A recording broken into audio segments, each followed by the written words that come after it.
Welcome to Hood Champion Boxing and Sports. In boxing, you find a way to win or you find a way to lose. So there's been a lot of talk going on right now about the welterweight division. And I think we need to put some things in perspective, okay? And you can understand the frustration with fans not getting Errol Spence and Terrence Crawford. There's a lot of finger pointing that's been going on. But you got to understand, the key decision makers behind the scenes are the ones that are complicating this. I don't think it's Spence or Crawford. Sure, they have a little bit to do with it. They have concerns. They're working those concerns through the legal teams, which is what they're supposed to do. And as a result, getting a response on some of those things, getting a resolution on some of their concerns, it takes time. It's a process. But at the end of the day, these guys have been working on trying to get this fight for a while.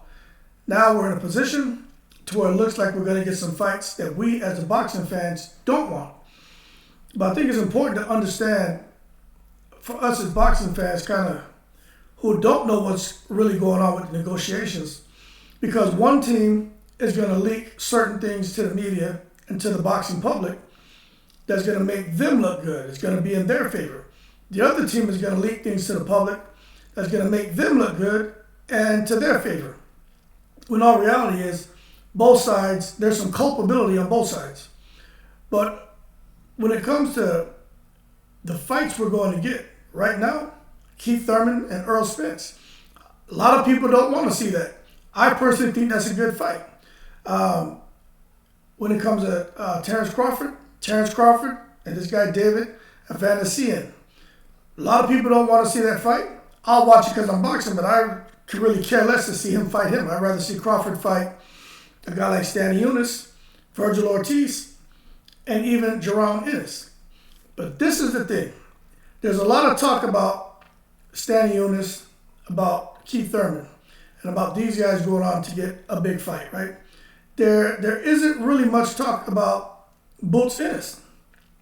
Now, Boots Ennis and his dad, they filed a petition, try to get him in line for a fight. IBF, either to get in there and fight Errol Spence, just to fight Spence Crawford. They just want him to fight a big fight, okay? But this is, I think, the concern, and this is what I think is with a lot of people, but also what I feel is hurting Jaron Ennis. Jaron Ennis has been fighting for a while. You don't get to have 25 plus fights when you just started 2 years ago. He's been in this game for a minute, okay? But what we haven't seen from Jaron Ennis, we haven't seen him in with a tough fight. We haven't seen him in with a big name. And I'm not talking about Spence or Crawford, okay? He did get in there with Lipin, yes. That's a pretty big name. This guy, he fought out of Canada, was supposed to be the real deal. He flopped, okay? I don't know what the hell that was. You know, it makes you wonder, is Jaron Ennis that good or did that guy just flop? But what I'm getting at is we haven't seen Jaron Ennis have to persevere through adversity. Because what I think a lot of people want to see from him is how's he going to respond when he has to go through adversity? Because right now, Jaron Ennis passes the eye test. When you look at what he does in the ring, he passes the test. He gets an A+, and extra credit on top of that, okay? Offense, angles, his punch selection, ring awareness, IQ, distance, everything, counterpunching ability. Now his defense, that's a little questionable, okay? His offense is his defense for the most part. But Jaron Ennis gets hit. Jaron Ennis talks about the fact where he said in an interview, he does not want to get knocked out. So don't take this wrong. Like, he likes getting hit. And what I mean by that is now he's not in there like, come on, hit me. It's like when he gets hit, that fuels him to really get his shots off. He likes to mix it up from time to time.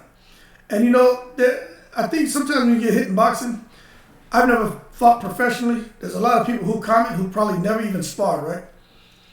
But I know what it is to get in that ring and get hit. I know what it is to hit somebody.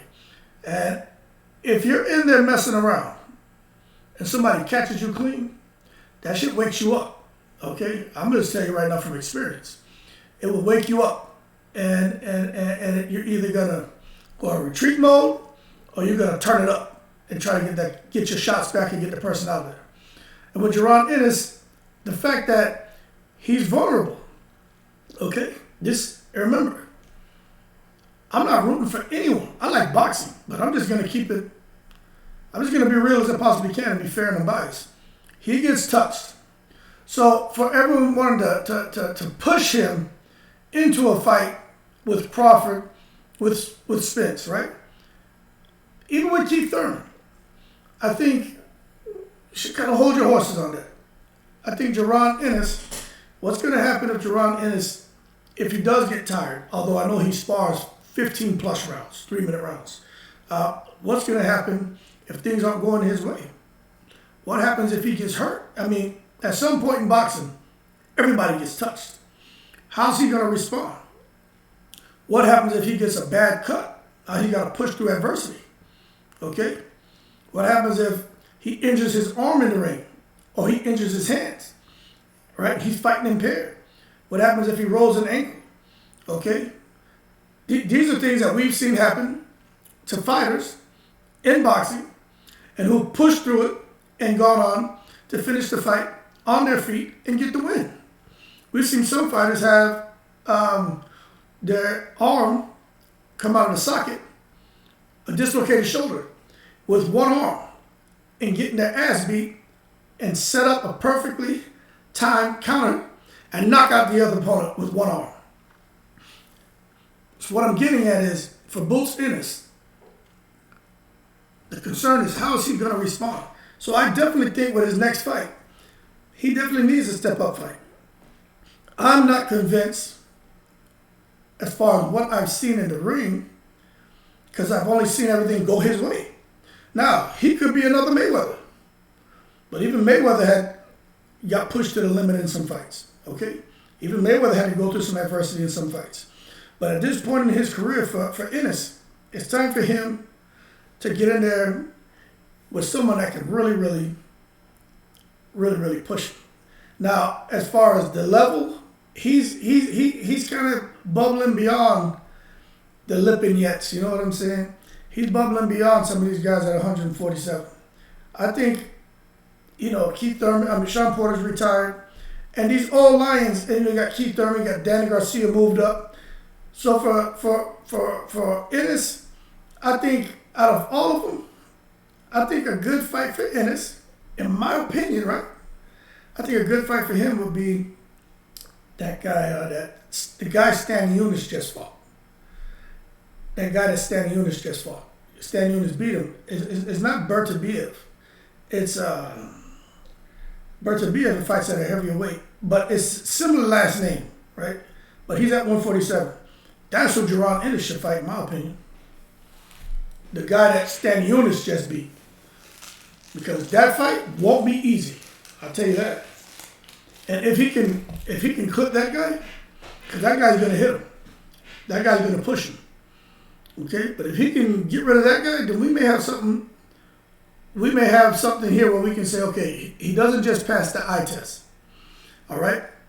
He passed the performance test. He passes the persevere through adversity test. You understand? Then I could say he's really ready to get in there with Spence and Crawford. Because the fact that his defense is suspect, let me look at that guy's name right now, because see, I'm gonna go crazy trying to think of the opponent that what's his name, Bertabiev just fought. Because he just fought Stan Eunice just fought the guy, and he beat him. But it was not an easy fight for him at all. It was Butiev, that's his name. Butiev. That fight was extremely hard for him, okay? Butiev is a good fight for him, and maybe even Yugas, okay? So if we were to tier this, for Jaron Ennis, let me see something. Can I pull this up over here for y'all, man? Let me see if this will come up. Oh, there we go right there. So let's just look at this, all right? You got Jaron Ennis right here. Spence and Crawford are at the top, all right? I don't think Jaron Ennis needs to get in there with those guys right now. based on I'm not convinced of his performance. He passes the eye test, but not the performance test for me. Virgil Ortiz is a good fight for him. Yugas could be a good fight for him. Berta Bultaev is a good fight for him. Conor Ben, he's out of here, man. That guy, he got too many problems going on. Vanessian would be a good fight for him. And in my opinion, Crawford took the fight that Ennis should have been taking. Vanessian or Bultaev. Those are the guys I would like to see Ennis in there with. Stan Yunis is the same thing. You know, he needs to get in there and mix it up with Yugas maybe. But Thurman, so the way I would tier this is you have Boots, you got Ortiz Jr., Stan Yunis, Vanessian, and Bultaev, all around the same level as far as passing the eye test and the performance test. Then above that, you have Thurman and Yugas, who've already passed the eye test and the performance test. Then you bubble up above them, you got Spencer and Crawford. So Spencer and Crawford are the top dogs. A level below them, I would say Thurman and Yugas. Then down below that, that's where you have Ennis, Ortiz, Bultaev, Stan Yunis, and then the Vanessian, to me, is a level below them. A lot of the other guys aren't even in the mix no more. But that's just how I see it, man. Oh, and then another good opportunity for Boots Ennis to me. Let me see if y'all can see this name right here. Y'all see that name? Where is it? Oh, Blair Cobb. Blair Cobb would be a good name for those guys to get in the ring with, man. A lot of people probably may not agree with that, but Blair Cobb is a good fight right here, number 9. Blair Cobb. So that's what I think needs to happen when it comes to this guy, Jaron Ennis. I think they really need to put him in there with a Blair Cobb, with a Bultaev, or maybe a Yugas. But other than that, I think, you know, he's right there. But these guys can petition all they want. You know, he's not going to get a big fight. I'm just being real with you. He's not going to. He's going to have to fight 1 or 2 more fights against these guys to really show what he's made of as far as his performance. I'm telling you right now, the eye test, he passes it. For those of you who are saying, nah, man, you don't know what you're talking about, you don't know boxing. Okay, I'll put it to you this way. When has he been in a fight that didn't go his way? Everything's going his way. Okay, what happens when it doesn't go your way? Okay, we've seen Spence early in his career. When things don't go his way, he had to figure it out. Spence was out on his feet in one of his fights. I don't know off the top of my head, man. I did a video on it, but he was out on his feet in one of his fights early in his career. He was gone. I don't know if you guys seen that. He showed what he was about. Terrence Crawford proved what he was about when he was fighting Gamboa. Gamboa had Terrence Crawford damn near out on his feet. Okay? And Crawford would say he was hurt. Crawford was almost out of here by little Gamboa. See? People forget about that shit. So what that does is that elevates a boxer. And people respect that. They say, this guy here showed what he's about. Not just his chin, his heart, his desire to find a way to win. Keith Thurman, he's consistently showed, you hit me, I'm going to hit you back. He's been hurt in fights. Keith Thurman, that's because Keith Thurman, especially before he got married, that Keith Thurman was an animal. But he showed that he has that drive and that will to win. Like, you're not just going to hit me and hurt me and I'm going to quit. That's not going to happen. But these other fights, and Yugas is another one. You know, he's proven that, hey, he's going to fight back. Okay? But then Ortiz Jr., you know, really hasn't, things have always kind of gone his way. Bultaev, he's shown that he'll try to fight back when he fought Stan Yunis, but we're not quite sure if Stan Yunis is on the level of Spence Jr. and Crawford yet. We know Stan Yunis is a great fighter. He's a problem. But I would think Stan Yunis, Ennis, and Bultaev are all around the same level. I really do. But we'll see what happens with Jaron Ennis. He's been out the ring too long. This is what's so frustrating to me, right?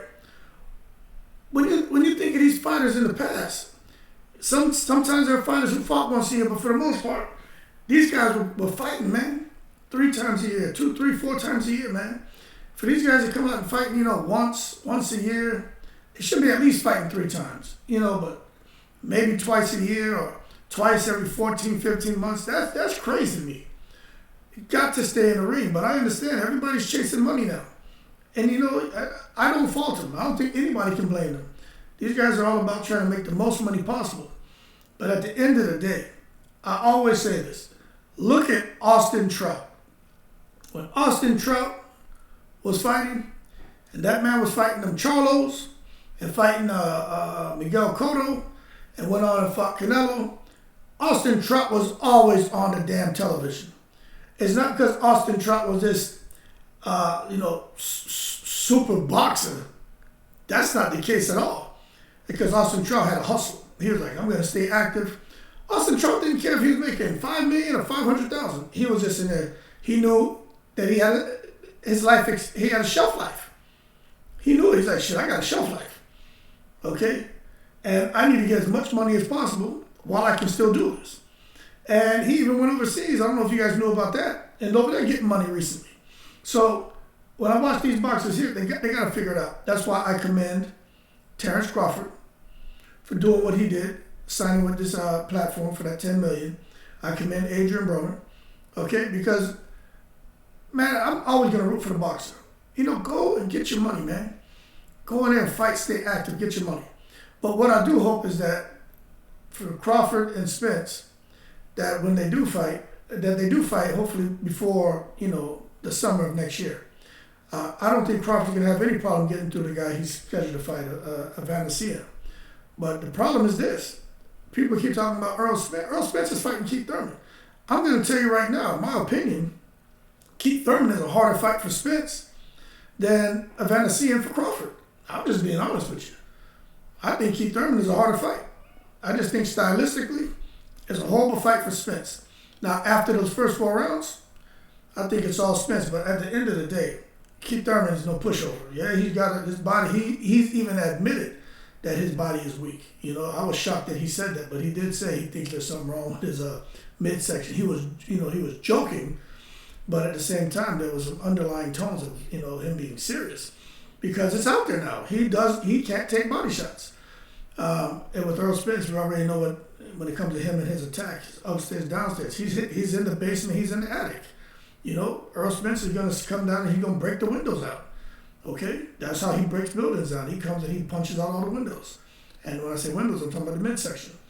And that's what I see happening with, after that 4th round. If Keith Thurman can't keep Spence honest with that lateral movement and that power, he gonna have some problems. But at the end of the day, Boots Ennis is an amazing fighter, passes the eye test. I think he gives anybody problems, but I'm not sure how he responds if he gets buzzed. Okay, that's what I want to see. And maybe he is one of those fighters. Maybe he's special. Maybe he just makes everybody look ordinary, kind of like Terrence Crawford. He just makes everybody look ordinary. I don't care what nobody say. When Crawford fought Mean Machine, Crawford got his ass dropped. I watched that fight again the other day. I watched that knockdown like 35 times. Crawford got dropped. But we saw what happened. He didn't do nothing but piss him off. And he just picked up steam after that and eventually got him out of there.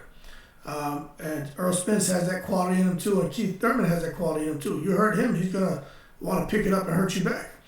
But what is Boots Ennis going to do? Is he cut from that cloth? And that's what we need to see. If you hurt him, is he going to want to hurt you back? Is he going to fold? What's he going to do? I personally think he's going to fight back and fight back hard, but it hasn't been seen. And that's what I think we need to see. So as far as all the complaining about Spence and Crawford, get over it, people. What's going on behind the scenes, none of us know. But what I do know is those negotiations with fighters on that level, it doesn't matter if both fighters want it. People keep saying, if the fighters want it, the fight will happen. That's not true. That's not true. The fighters may want it. And that's how the discussion begins.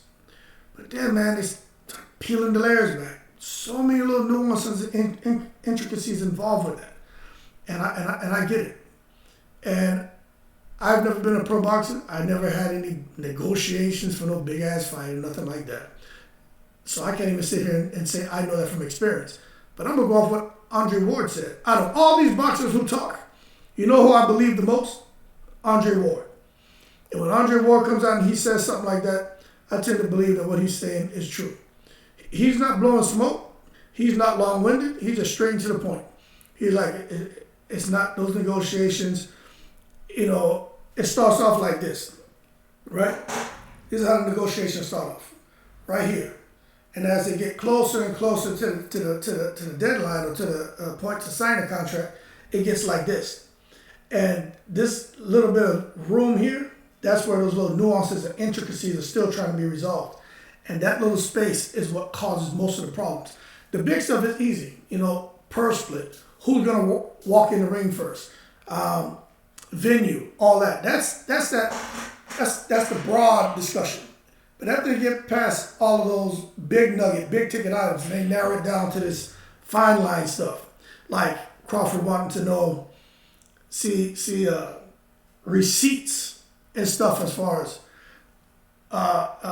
sponsors and this and all the money and where the money's coming from.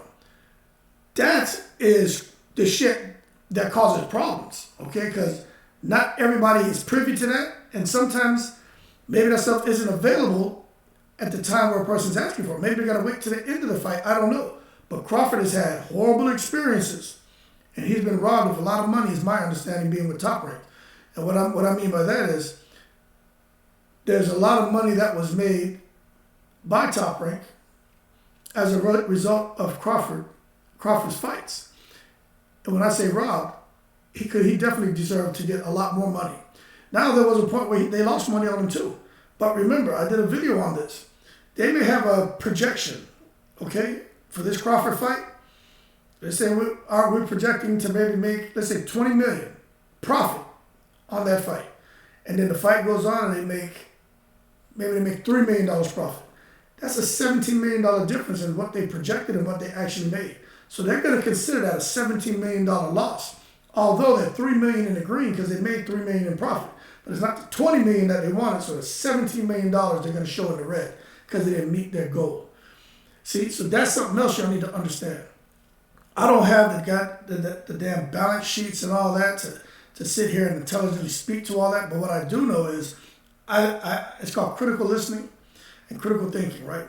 And I listen to when Bob Arum talks, those guys from Top Rank talk, and when people say, we didn't make what we thought we were going to make on him, we lost big. That's two different damn things. You didn't make what you thought you were going to make, you lost big. People just hear that they lost big. They didn't make what they thought they were going to make. They don't catch the point he said what he thought he was going to make. He didn't say he didn't make a profit. Okay? So y'all need to listen critically to what these guys are saying. Now, I do think there was some point in time where he paid Crawford maybe he had to come out of pocket at some point in time. I think there may have been some incidents like that. But if you tell me I didn't make what I thought I was going to make, I didn't make what I thought I was going to make, I lost money. That doesn't tell me that you didn't make a profit. Okay? So that's all I'm saying. But that being said, Jaron Ennis, performance-wise, I don't know, man, if you passed the eye test yet, because we haven't seen you go through adversity. But he does pass the eye test as far as being a good boxer and having great skills. Everything's gone his way. What happens when it doesn't go his way? That's what I want to see, and I think that's what a lot of people want to see. Now, if he keeps doing what he's doing, he's just a special fighter. But I think it's really important for guys like that. It shows a different layer to him, and right now we haven't seen that. Punch him in the mouth real hard, knock him down, have him on Bambi legs. Let's see how he comes back. Hit him in the body, take that wind out of him. Let him run around the ring and try to get his wind back. Let it, still be a minute and a half left in the round. See how he survives. What does he do? Take a knee. Does he wrap you up? What does he do? How does he get through those tough times? How does he persevere? I think that's what people want to see from him. But at the end of the day, we have no control over it, and we'll never know what really goes on behind the scenes. But I do know this for a fact. Evander and Crawford, good fight. Stay busy for Crawford. He should come out of that with no problem and be ready to get back in negotiation with Spence. Spence and Thurman, not such an easy fight for Spence. I'm going to say it right now. I think he wins, but I just those first 4 rounds, I just think that shit's going to be interesting because Thurman gets busy and he's going to rise to the occasion for this fight. I do think Spence should win, but I just think those first 4 rounds going to be problems because Thurman comes out letting his hands go. He'll come out punching. Spence does too, but man, as far as the chin, If Keith lands on that chin, and it doesn't matter if you're a Spence fan. Just be real. Let's not act like Keith Thurman doesn't have power. If he lands on Spence, he hits harder than Ugas. Okay? He hits harder than that guy that clipped him early in his career. If he lands on Spence, Spence is going to dance. And then we're going to see what happens. Because Keith Thurman's going to go all out. He's going to go all out if he catches him early. So I'm just saying, a good fight. I can't wait to see it. But you got to go with Spence winning that because Spence has just shown, I think he's an alien, to be honest with you. Man's not human. With that being said, y'all keep cool. Shout out to everybody from all 7 continents, all the veterans. Appreciate the support. UK, America, everywhere else. I'm in the breeze.